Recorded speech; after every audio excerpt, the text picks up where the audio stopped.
প্রথমে এই কাবাকে তৈরি করলো ফেরেশতারা, তারপর তৈরি করলো সাইয়েদনা আদম, ওনার হাত লাগলো। সাইয়েদনা নূহ আলাইহিস সালামের সময় এমন প্লাবন হলো, বন্যা, ফ্লাড, ড্রাস্টিক্যালি ফ্লাড, সব ভেঙে চুরে শেষ, কাবাও শেষ।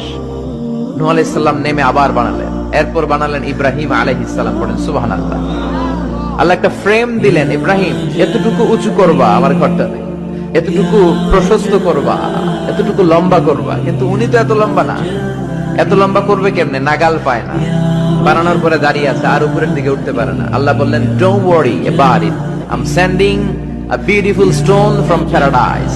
আমি জান্নাত থেকে একটা স্পেশাল পাথর পাঠিয়ে দিচ্ছি ইব্রাহিম, ওইটার উপরে দাঁড়াও, উপরে উঠতে মন চাইলে উঠে যাবে, নিচে নামতে মন চাইলে নেমে যাবে।